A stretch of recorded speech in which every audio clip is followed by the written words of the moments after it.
श्री स्वामी समर्थ. जय जय स्वामी समर्थ. माझ्या स्वामी कृपा चॅनलमध्ये सर्वांना नमस्कार. स्वामी महाराजांच्या कृपेने तुमच्या सर्व चांगल्या इच्छा पूर्ण होत ही स्वामी महाराजांच्या चरणी प्रार्थना करते आणि आजच्या या नवीन व्हिडिओला सुरुवात करते. घरात ठेवलेल्या या काही वस्तू आहेत तर त्या आजच बाहेर काढा, जेणेकरून घरातील नकारात्मक शक्ती जी आहे ती संपवून टाका. तर सर्वात पहिलं म्हणजे मृत व्यक्तीचे कपडे घरात ठेवू नये. अशा कपड्यात मृत व्यक्तीची ऊर्जा सामावलेली असते. असे कपडे घराच्या प्रगतीत अडथळे आणतात. कौटुंबिक कलह हा देखील निर्माण होत असतो. दुसरं म्हणजे देवी देवतांच्या भंग पावलेल्या मूर्ती असतील किंवा तुटलेल्या फुटलेल्या तडा गेलेल्या मूर्ती किंवा फोटो हे घरात ठेवणं यांनी देवदोष लागत असतो. घरात अनेक समस्या निर्माण होतात. एकापेक्षा जास्त देवी देवतांची मूर्ती ठेवणं सुद्धा टाळावं. नको असलेल्या मूर्ती लवकरात लवकर वाहत्या पाण्यात किंवा पवित्र त्याचं विसर्जन करावं. त्यानंतर देवी देवतांना वाहिलेली फुलं, नैवेद्य या गोष्टींचा बरेच दिवस प्लॅस्टिकच्या पिशवीत साठवून ठेवल्या जातात.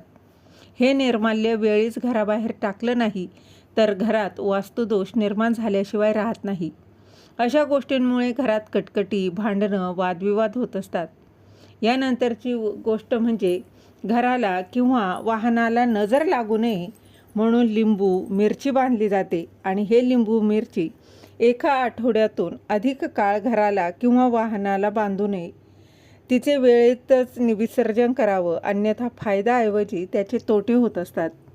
यानंतरची गोष्ट म्हणजे जुने कॅलेंडर घरातील कोणत्याही भिंतीवर लावू नये. जसं बघा, जुने कॅलेंडर घराला अधोगतीकडे घेऊन जातं.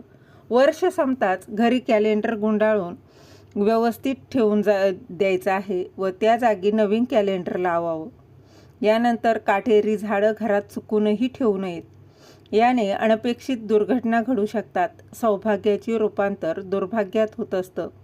आजारपण पाठीशी लागतं. पैसा आणि धन या गोष्टींवर वाया जातं.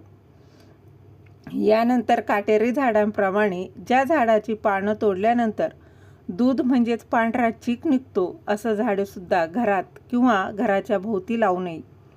त्याचबरोबर तडा गेलेला किंवा फुटलेला आरसा तो देखील घरात मोठ्या प्रमाणात नकारात्मक ऊर्जा निर्माण करत असतो. ही ऊर्जा चालू कामे बंद पाडते. प्रत्येक कामात अपयश, अडथळे येऊ लागतात. बंद पडलेले किंवा बिघडलेले घड्याळ घरात पडून असेल तर चांगले चाललेलं वेळ देखील वाईट होत असते आणि त्या चांगल्या चाललेल्या वेळेचं वाईटेत रूपांतर होतं. सोबतच अशी घड्याळ ताबडतोब दुरुस्त करून घ्यावी. दुरुस्त करणं शक्य नसेल तर ती घराबाहेर काढावीत.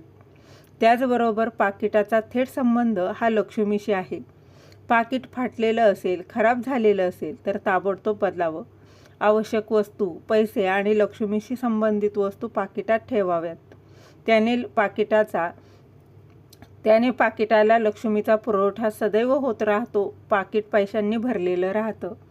यानंतरची गोष्ट म्हणजे पैशाचे कपाट जे आहे म्हणजेच तिजोरी देखील खराब झाली असेल तर बदलावी. तिजोरीत पैसे शेजारी इतरांना आवश्यक वस्तू ठेवू नये. पैसे, दागदागिने, bank balance, bank passbook, chequebook तिजोरीत व्यवस्थित ठेवावं. तिजोरीत व्यवस्थित ठेवल्यानंतर तिजोरी विस्कळीतपणा असेल तर जास्त थेट प्रभाव हा लक्ष्मीवर पडल्याशिवाय राहत नाही. घरात कोळीची जाळी होऊ नये, अन्यथा घरातील व्यक्ती ही सतत या नात्या संकटात घेतल्या जातात आणि चांगली वेळ जी आहे ती वाईट वेळेत बदलते. घराला वास्तुदोष देखील लागत असतो. घरात वाहते पाण्याचे चित्र, त्याचबरोबर युद्धप्रसंग, रडणाऱ्या उदास स्त्रियांचे फोटो असं वातावरण असणारे चित्र नसावी. घरात एक प्रकारचा त्याने तणाव राहतो. त्याचबरोबर वापरात नसलेलं फर्निचर, इतर वस्तू वेळेस घराबाहेर काढावं.